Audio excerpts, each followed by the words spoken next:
Hi there, I'm Ciara Whelan and you're welcome once again to Ireland County by County, the programme which explores the sights and sounds, the places to visit, the culture and the food which our country has to offer. This time we're touring a county which seamlessly blends its ancient past with plenty of adventure. Lying on the western border of Leinster, we're right in the centre of the country, with a fascinating history to explore, breathtaking trails to discover and some of the friendliest folk you'll meet anywhere. There is fun here for everyone. In the next 30 minutes, I'll be learning about the world-famous tenor whose roots start from Westmeath's busy town of Athlone. Hearing all about the notorious Earl of Belvedere, whose jealousy and pride split a family apart.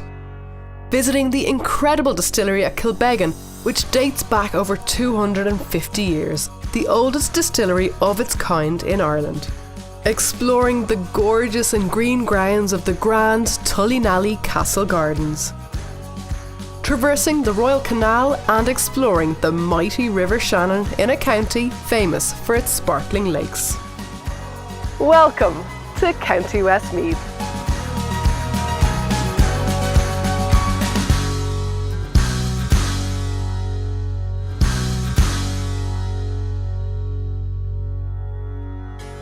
I'm starting my journey in wonderful Athlone, a cosy town situated in the very heart of Ireland. Sitting on the River Shannon, it was and still is today a crucial link between the west and east sides of Ireland. Important for its trade and travel, and with such symbolic significance that the famous Gael Brian Boru earned his Kingship of Ireland here, Athlone town is brimming with history. Remnants of walls and roads tell of a town that dates all the way back to the 11th century. But one part of Athlone's history isn't just rooted in the ground. The Viking tour here in Athlone gives an amazing experience of what life was like on the water all those years ago. I'm here to talk with Viking Mike to learn more. What a location, some office you have. Yeah, it's lovely, isn't it? Where did it all start? I'm from Kerry originally. I did all my sailing in Tralee Bay out in Fenit, and I always had an interest in the water, in history and geography, wildlife, nature. And what sort of wildlife are you talking about? Bird life is obviously the likes of swans, ducks, coots, moorhens, cormorants. We've one little bird that's fairly peculiar to the area, the great crested grebe. And we have little egrets have started nesting on this island here behind us. Incredible place for the environment, but also hugely historical. Huge history. Most of the islands would have remains of churches. There's 3 of them have the remains of schools still on them. Unfortunately, they were all vacated back in the 50s and the 60s, and people moved on to the mainland. And there's talks now about some of them starting to come back again, a bit like some of the islands off our coast being repopulated. What's involved in the tour? We've 2 tours. We have one north of Athlone, which goes out into Lough Ree, the Lake of the Kings. We're here now on the Westmeath shore at the moment, looking over here at Hare Island, where St. Kieran used to live. And the second cruise then will go south of Athlone down to Clonmacnoise. What do visitors like most about the tours? I think the peace and the quiet of the area. They love the ship, they love the bit of a history talk on the ship, and the bit of fun with my crew and our lovely Irish coffees. And the boat itself, it feels amazing, it feels sturdy, but it is a replica. Loose replica, as we'll call it, of a Viking canard, which were their cargo carrying vessels. So it's only 98 years old, built of timber, which is very high maintenance in this country because of our climate. But it's a fabulous boat to sail, and we're looking forward now to getting it through its 100 years in 2 years' time. And when did the Vikings arrive? Well, arrived off our coast first in 795. In this area, 842, and would have arrived there, I think, on about 6 separate occasions. They obviously came up further up into the lake, specifically here on Hare Island, where there was a substantial Viking hoard. Our treasure got there in 1802. Still regarded to this day as the largest hold of Viking arm rings found in Europe, and they would have attacked the mainland then from the islands, which is what they did off our coast and all of that. The Shannon was really like a motorway for them, wasn't it? Exactly, especially with the long ships, you know. They are hit and run vessels. Stepping off the boat but staying in Athlone a little longer, I'm heading across to the stunning Athlone Castle. Though easily one of the most impressive castles Ireland has to offer, its history is what makes it truly unique. The original castle structure dates back to 1210 and was the site of one of the bloodiest events in Irish history in 1691, when the armies of King William of Orange laid siege to forces loyal to King James, following their defeat at the Battle of the Boyne the previous year. Determined to continue his success against James and his Jacobite army, William let loose the heaviest bombardment of artillery Ireland has ever seen. Despite its size and strength, Athlone Castle and the Jacobites barely lasted 10 days under the barrage of cannon fire. With 12,000 cannonballs fired, it's no wonder that over 1,500 men lost their lives. With such destruction and devastation, it's a real testament to the durability of the people of Athlone that the castle still stands as tall and as proud as ever. I'm going to chat to Carmel about this remarkable place and its people. Carmel, the castle feels like a real oasis of calm, doesn't it? But it wasn't always like that. One of the bloodiest and most treacherous conflicts that Athlone and Athlone Castle is associated with, which was the Siege of Athlone. It was part of the Williamite and Jacobite War, which panned out in Ireland in 1690 and 1691. The Williamites eventually took the castle, but they did it in an underhand way. They discovered that we had a ford here from locals when they were besieging the town, and when the Jacobites were resting at night time, they snuck across the ford and they managed to capture the castle. They took the men in the dead of night and they slaughtered them, basically. What about the building itself? The first castle was built as a timber fort here in 1129. This Norman castle was built in the 13th century and it's withstood so many conflicts down through the years. It's fallen, it's been destroyed, it's been rebuilt over and over again. What we see here today is very much from the Napoleonic era. You've got these beautiful lower battlements where we're standing, overlooking the majestic River Shannon here in the heart of Ireland's hidden heartlands. The visitor centre is set out chronologically because we can't really tell the story of Athlone Castle without telling the story of Athlone. It's intrinsically linked. You can dress up as a king, as a soldier. Look at the objects in our museum. We have an example of a chainmail that you can touch. The weight of it is incredible. Even the helmet. We allowed school children to put the helmet on their head and it's just so heavy. There were lots of stone axes found along the banks of the River Shannon because it was a crossing point on the Shannon. And that's really why the town grew up and developed over the centuries. We move up towards modern day Athlone. We focus on some of our famous sons of the town, one of which is John Count McCormack. He sang everywhere. He trained in Milan in Italy. He sang in Covent Garden. And they found the cannonballs in the Shannon as well. We've a very active sub-aqua club and divers have found cannonballs. And actually in 1981, a local diver found what he thought was the hubcap of the wheel of a car and it turned out to be a bronze shield. We should probably go and have a look at it, will we? We sure should. Let's go. Before leaving Athlone, make sure to visit the stunning Lewin Art Gallery, which showcases the finest artists from the Midlands, Ireland and abroad. Westmeath has lots of options for cycling, one of which is the old Rail Trail Greenway, which links Athlone's River Shannon Marina with the Royal Canal in Mullingar. Built in the late 1790s, the Royal Canal was built as an alternative voyage from Dublin to the Shannon. Now with this scenic and sumptuous greenway alongside it, hikers are encouraged to enjoy parts or all of this 80-mile walk. Westmeath actually has the longest stretch of greenway in the country, and because the county's nice and flat, it's perfect for a nice walk or cycle, especially if, like me, you rent an electric bike. It's just a really nice way to spend an afternoon and to take in even more of the sights.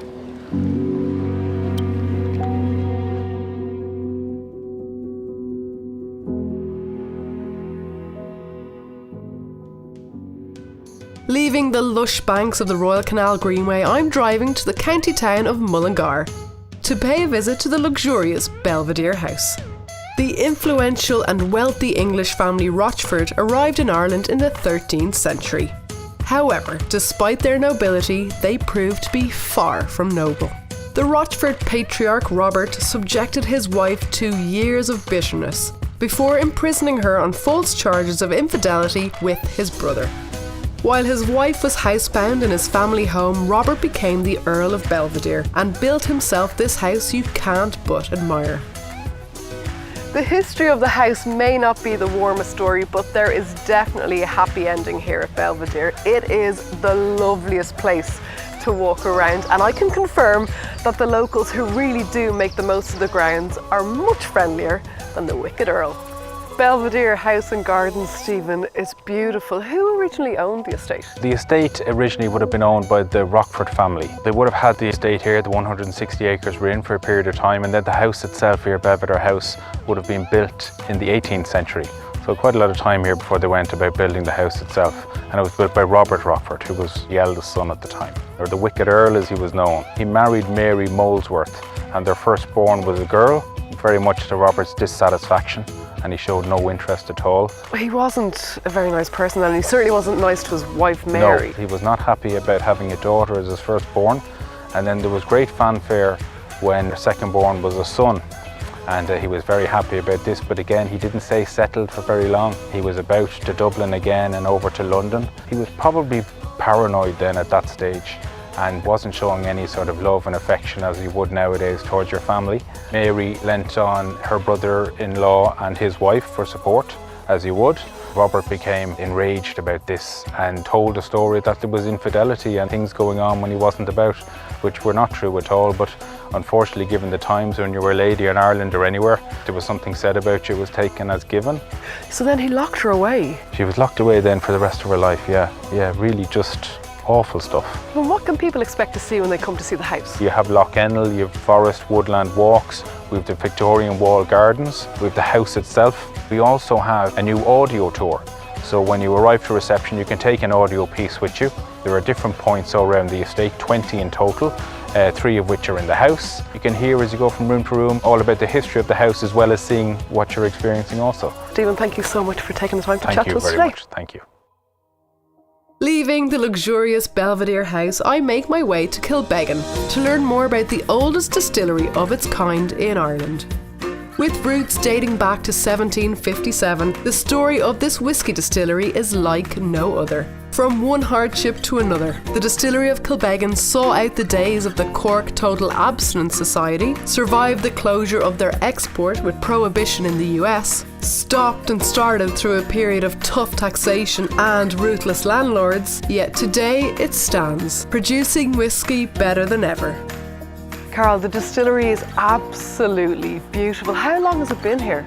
The earliest licence was in 1757, and there's been a distillery here in some form since then up until 1957. So quite a while. So quite a while, yes, yeah. And the history is quite checkered, isn't it? Tell me about that. In 1843, the Locke family would have owned the distillery and they ran it till it closed. And then what happened to the buildings when it did close that time? Nothing really happened, it was just left. It had been used by a pig farmer. He kept pigs in the warehouses. And then cut to modern times. Tell me about now. The local community had started restoring the buildings, and then Cooley came in 1988, which was basically reviving what was here already. And that was really, I suppose, the kickstarter where Irish whiskey really started to broaden out and all these other brands started coming in then. And what makes Kilbeggan so unique, do you think? Every whiskey is different, I suppose. Where you make it, what kind of a still you use, the water you're using, the warehouse for maturing it.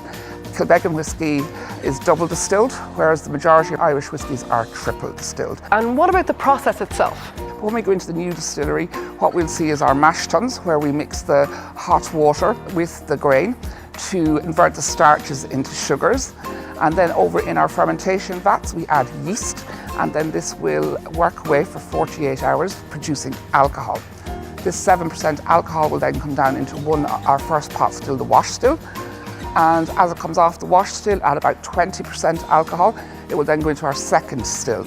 After the second distillation process, the alcohol is around 69% alcohol. This is a clear liquid now, very like good Irish poitín or moonshine at this stage. And then this goes into a barrel to be matured. It must mature for a minimum of 3 years, and then from there, bottling happens. I was going to say the bottling is the most important part, but it's not, it's the tasting. The most important part, I suppose, for the flavours and everything is really going to develop during the maturing process. But for any of us that enjoy our whisky, the most important part, of course, is the taste. Okay, well, I'm no expert myself either, so I'm going to go and meet with Alicia and she's going to give me a taste.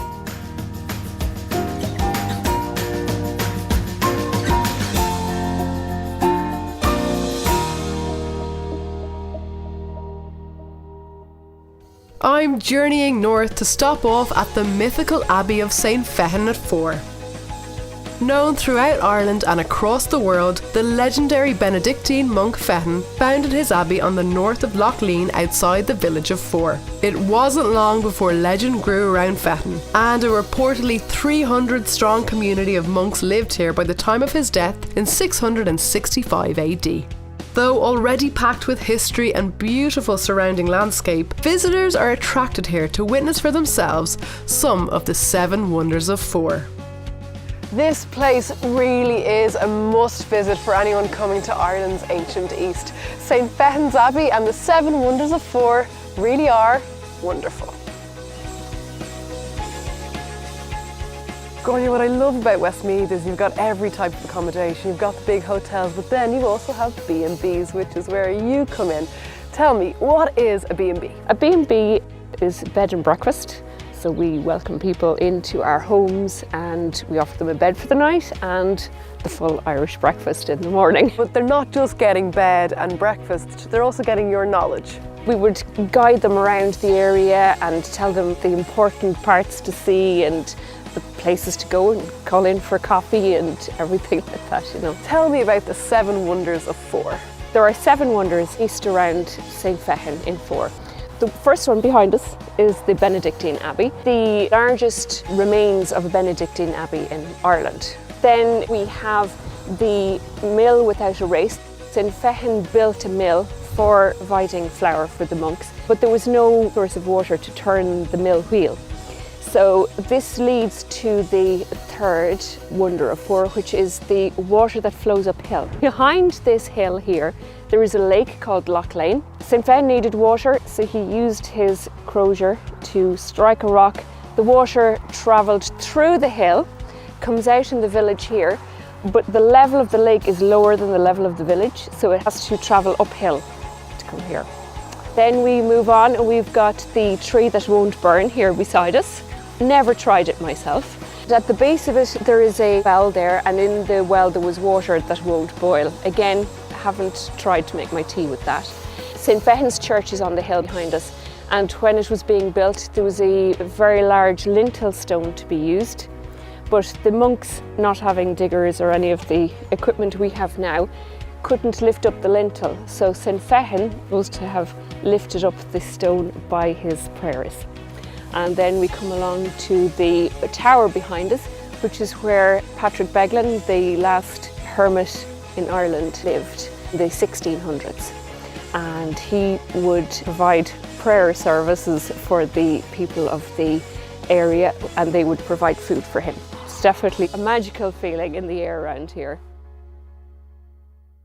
Still continuing my route north, I'll be veering westward towards the marvellous Tullynally Castle and Gardens outside the town of Castlepollard. While in the past the castle was what people wrote about, today's visitors come here to explore the vivid scents and vibrant colours of the Castle Gardens. With countless exotic trees and shrubs, I can't help but feel I'm in the presence of something truly magical. This is Tullynally Castle, which has been home to the Pakenham family for over 350 years. I'm here to meet with Thomas Pakenham, the 8th Earl of Longford, not about the castle, but about the garden and his remarkable trees. Thomas, how did you come into the story of Tullynally? Well, I was a 27-year-old journalist in Fleet Street in London, and I was the nephew of the owner of this crumbling pile. And suddenly the poor man died, aged 58. And what were those early days like? Looking back on it, it was quite frightening. I don't think anyone said to me, "Didn't you think of giving it all up?" We began to live partly in London, where the children went to school, and partly here. So it wasn't till the 90s that I was here all the time, really. Talk me through your wonderful gardens. When a plant loves you, it multiplies. It's wonderful to see a plant really taking off, particularly down the stream, because obviously it can grow very easily and the seeds can actually float down the stream and come into the bank and make a new plant. And it must be amazing to stand here now knowing that you did all this. If you look at, you'll see a yew tree there. That's the only one that must have been here before my time. All the other are planted by me. What's your very favourite part of the estate? The important thing about this one we're in now is that everything here was collected as seed in the wilds of China and the Himalayas. You brought those back yourself, didn't I you? brought them back in my dirty socks, which was the way you smuggled seeds out of China in those days. I got them back and I knew nothing about growing seeds. I had to learn. I made lots of mistakes. People who usually grow things they collected in the wild mix them up with other plants. You can have a geographical garden where all the plants come from China, but they've been collected at different times by different people. This was just a personal thing. This is the Yunnan garden. But it does mean I haven't been able to add anything, except I had to go back to Yunnan. So I went back and did a second trip. And what about this stone over here? It's a very talkative stone, very full of words, and people sit on it, and if the stone likes them, it gives them a poem. I'm turning south now to the quaint little village of Knocknavalley to venture further back in time. With relics dating more than 5,000 years old, the Hill of Uisneach is one of the most sacred and historic sanctuaries in the world. Believed to be the burial home of the gods of Irish mythology, the Tua De Danann, the Hill of Uisneach has garnered the reputation as being the symbolic heart of Ireland. With its reverence and sway barely fading, a great fire is lit here every year to mark Bealtaine, the beginning of summer. Simon, give or take a couple of kilometres, we're pretty much in the centre of Ireland here, and it's a place of celebration. Tell me about the Bealtaine Festival. Bealtaine is an Irish word meaning the great or goodly fire. It also gives its name to the month of May in the Irish language, and it's the beginning of summer. In ancient times, the year was divided into two parts. We're all probably aware of Samhain or Halloween, much more so, but the flip of it is Bealtaine, the beginning of the light half of the year, when the tribes come to Uisneach, gather, and it's thought that this is when the High King would marry the goddess as part of the celebration. Our president, Michael D. Higgins, lit the fire a couple of years ago, making him the first political leader to do so for probably 1,000 years since the last High King. So it's a special place. It's a place that's rooted in our mythology and our culture, and it really is the sacred centre of Ireland. And of course, we don't get too far from Irish stories without mentioning St. Patrick. He came here too. St. Patrick is intent on establishing a church here, and it's said that he met up with the king of the O'Neill clan, Fiachra O'Neill. But Fiachra wasn't having any of it, so he banished him from the hill, but not before the saint could actually put a curse on the stones of Uisneach, that they would be no good for building, heating, or even as washing stones. And St. Patrick actually aimed that curse at the All-na Muireann, which is the stone at the absolute centre of Ireland. And he aimed at that curse because it was such a potent symbol of pre-Christian belief in Ireland. And a church was never established on the hill. What can people see when they visit? There is something about this place other than just the archaeology and the mythology. There's an absolute feeling when you come here. You know you're in somewhere special, somewhere sacred. Another great place to visit in Westmeath is the wonderful Doon the Sea Amenity and Heritage Park. Finishing my journey around Westmeath, seeing only some of what the county has to offer, I'm excited to lay my head against my pillow. And for the best of Westmeath, I'm going to Glasson Lake House, which is also famous for its world-class golf course. I'm meeting Lynn, who is a professional PGA golfer and director of golf at Glasson Lake House. So Lynn, you're from Tyrone, living in Westmeath, but via the States. Tell me about that. I went off as a 17-year-old off to Hawaii. Yeah, and I went to the University of Hawaii on a golf scholarship. Amazing. Yeah, it was fantastic, but my heart is in Ireland, and so I came home then to become a PGA professional. And how long has the course been here? It's open 27 years, and it was originally designed by Christy O'Connor Jr. He was one of Ireland's finest golfing legends. He was an amazing man, and they say this is his best design. And what is it that makes this course so special? We've redeveloped the last 6 holes and I can say that those holes will be talked about by many in golf, and they're real good challenges. Tell me about you and Arnold Palmer. I was fortunate enough to be introduced to Mr. Palmer many years ago, so I used to take a return trip to Orlando every year, and I always got to see Mr. Palmer. And you know, that's quite special because he was really one of golf's greatest ambassadors. We love having American visitors here, but you are a little bit competitive, Lynn. We started a competition called the International Kings Cup. And who's won it the last couple of years? The Irish won for many years, and then when we took the event over to Bay Hill last year, the Americans won. But now when the Americans come in here and the Irish will be on home soil, the Irish will be fighting this year. You're out on one of Ireland's finest courses, so we're going to get you started now, yeah. So where do we start?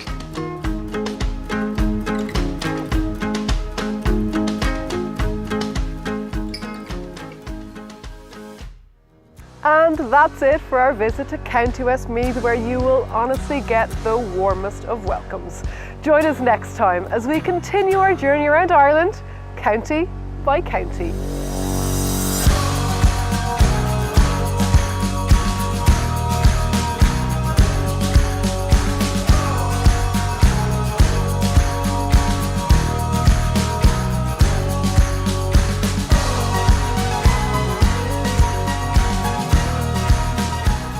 Ireland County by County is brought to you in part by Westmeath County Council. Visit Westmeath.